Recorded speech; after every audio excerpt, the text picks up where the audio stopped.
केरल में चावल उगाने वाले किसान परेशान हैं। मानसून आने में देरी हो चुकी है। अब वे शायद ही अगस्त में धान की कटाई कर पाएं। धान की कटाई में देरी का मतलब है आगे की सारी फसलों में लेट लतीफी से नुकसान झेलना। പാരമ്പര്യമായിട്ടുള്ള അറിവനുസരിച്ച് പറഞ്ഞാൽ ഇപ്പം മഴ വൈകിയത് കൊണ്ട് ഇതിന് തലവെള്ളം കിട്ടാൻ വേണ്ടി ബുദ്ധിമുട്ടായിരുന്നു. അത് കിട്ടാത്തതുകൊണ്ടുള്ള വളർച്ചയിൽ കുറവ് വരും. പിന്നെ കീടരോഗം വരാനുള്ള ഒരു സാധ്യത വളരെ കൂടുതലാണ്.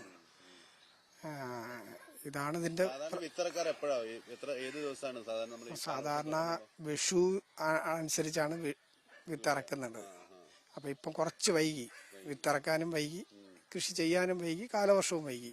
മാർച്ച് കഴിഞ്ഞോടെ മാർച്ച് ഏപ്രിലൊക്കെ ഇറക്കി തുടങ്ങും. ജൂണ് കഴിഞ്ഞ് ജൂലൈയിൽ ഇറക്കും. ജൂലൈ ആഗസ്റ്റ് അതായത് ചിങ്ങത്തിലിറക്കും. ഇതാണ് ആദ്യത്തെ കൊയ്ത്തിന്റെ രീതി. താമസിച്ചു ഒരു മാസത്തോളം താമസിക്കും. किसानों को कहना है कि चावल की अच्छी फसल और उसमें लगने वाली बीमारियों पर काबू पाने के लिए काफी पानी की जरूरत होती है। നെയ്യാർ ഡാമിന്റെ വെള്ളം ഈ അടുത്ത കാലത്ത് കിട്ടാൻ വലിയ ബുദ്ധിമുട്ടായിരുന്നു. ഇപ്പോൾ അവരുടെ റെക്കമെൻഡ് ചെയ്താണ് നമ്മൾ കൃഷി ഇറക്കുന്നതിന് വേണ്ടി വെള്ളം തിരിച്ചുവിട്ട് കൃഷി ഇറക്കിയത്. ഇപ്പോൾ ഇനി നമുക്ക് ഒരു മാസം താമസിച്ച് ഇതാറും കൊയ്ത്ത് നടക്കുള്ളൂ. അത്രയും കാലതാമസം വരുമ്പോൾ വീണ്ടും നമ്മൾ മഴയിലേക്ക് പോവുകയാണ്. ചിങ്ങത്തിൽ കിട്ടിയാൽ നമുക്ക് മഴ കുറഞ്ഞു കിട്ടും, വിളവ് കൃത്യമായി എടുക്കാൻ കഴിയും, പുരോഗമനം ഉണ്ടാകും. ये परेशानी सिर्फ केरल के किसानों की ही नहीं, मानसून में देरी का खामियाजा पूरे देश के चावल किसानों को भुगतना पड़ सकता है।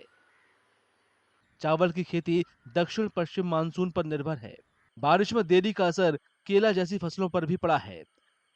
अब केरल के किसान चावल की बजाय दूसरी फसलों का रुख कर रहे हैं, क्योंकि चावल की खेती घाटे का सौदा है। केरल में किसानों को बुआई और कटाई के समय मजदूरों की कमी की परेशानी भी झेलनी पड़ रही है।